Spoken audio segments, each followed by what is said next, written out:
Welcome to the Olive Grove podcast.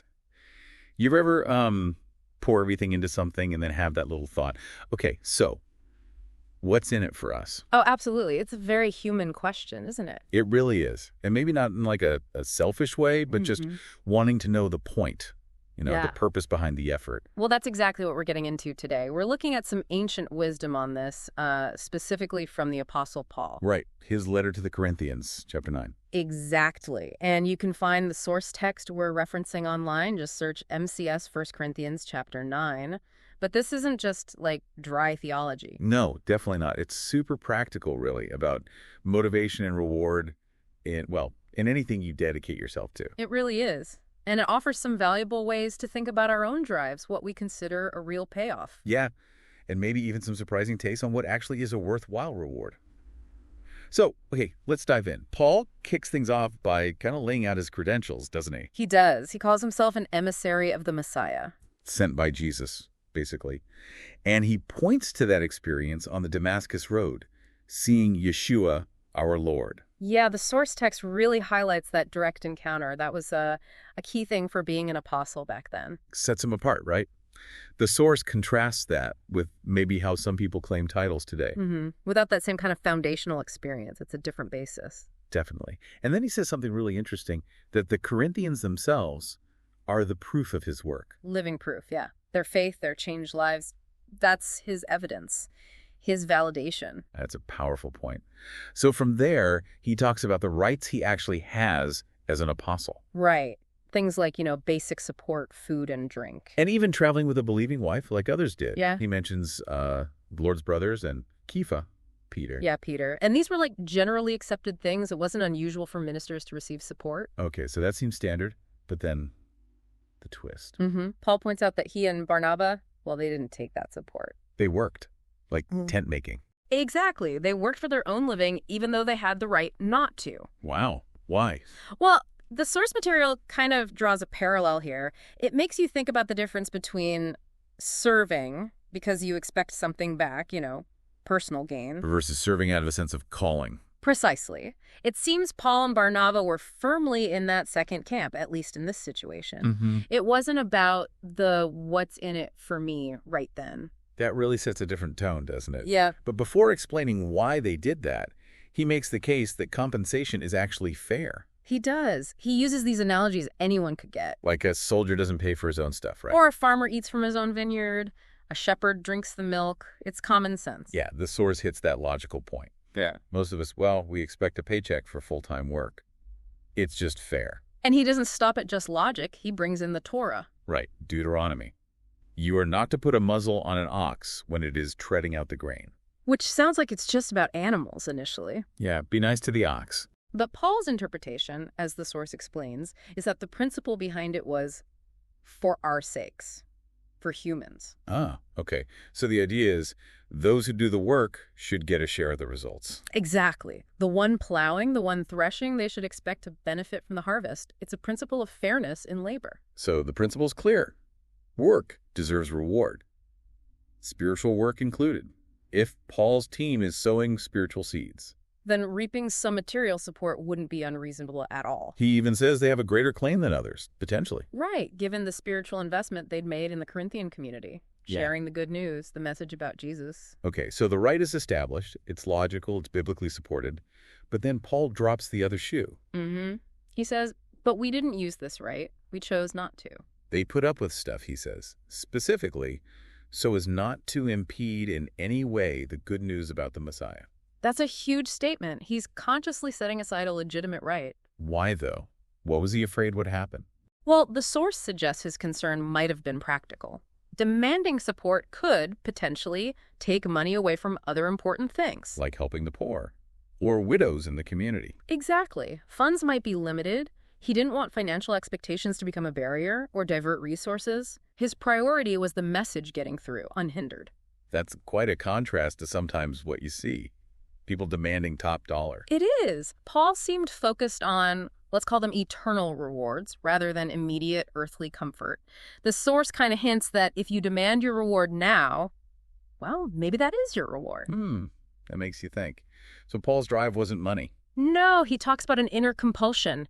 He even says, "Woe is me if I don't proclaim the good news." Wow.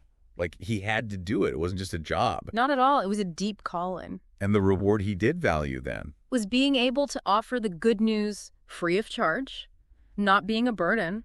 That itself was his payoff in a way, his joy. Making it freely available, that sacrifice becomes part of the message itself. Yeah, it really underlines the authenticity, doesn't it? Okay, let's just pause our deep dive into 1 Corinthians for a moment here. I wanted to tell you quickly about the My Christian Space community. It's a really great place online for people to connect, share, and grow in their faith together. You can find support there, have meaningful discussions. It's worth checking out. And also I want to mention the vital work of Enduring Freedom Ministries. Their whole goal is providing really essential support for people in need.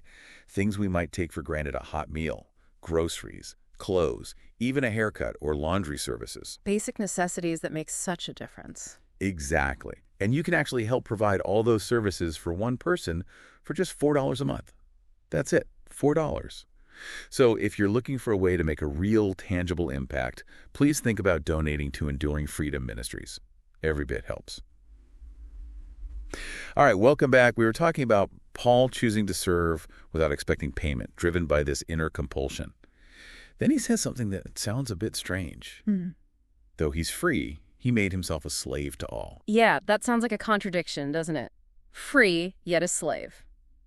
So what's he getting at? The source explains it's not literal slavery, of course. It's about his attitude, humility, putting others first, considering their needs above his own status or rights. Okay, so it's an attitude of service. Exactly. All aimed at connecting with people, winning them over, sharing his faith. And he was incredibly flexible in how he did that.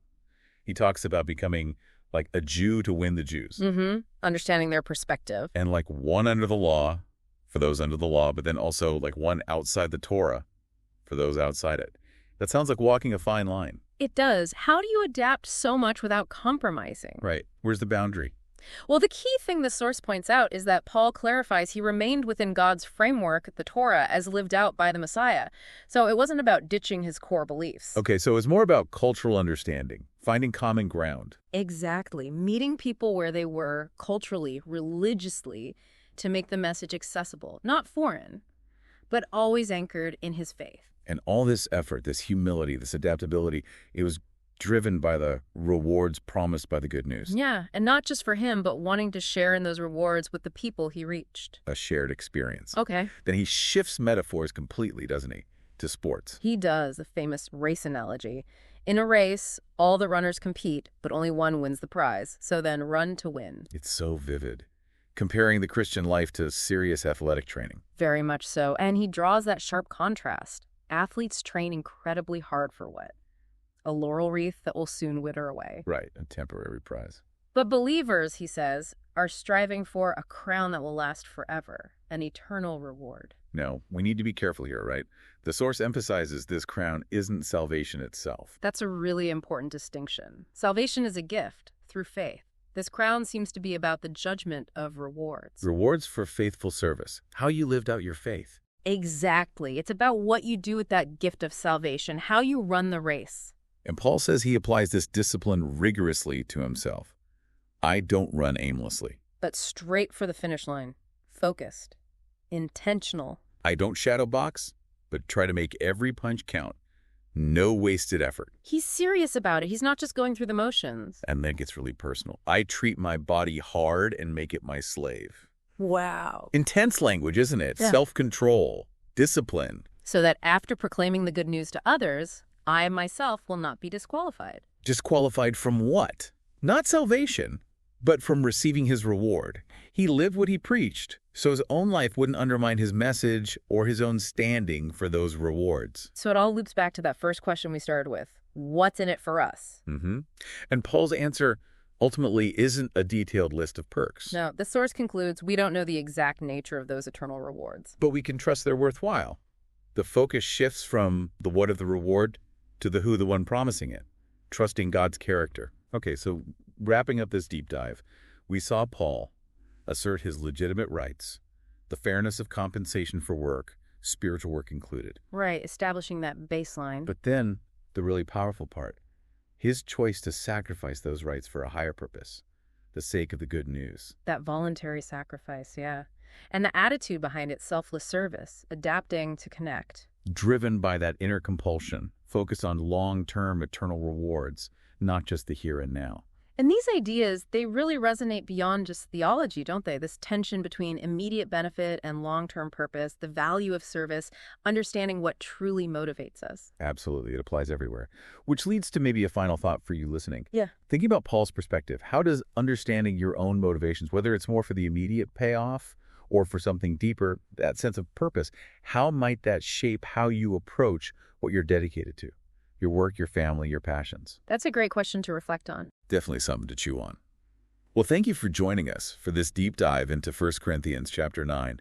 We hope you found it insightful. If you did, please subscribe to the Olive Grove podcast right here on YouTube for more explorations like this one. And you can also head over to the My Christian Space website. You'll find early access to future discussions there, and you can learn more about the community we mentioned earlier. Thanks again for listening.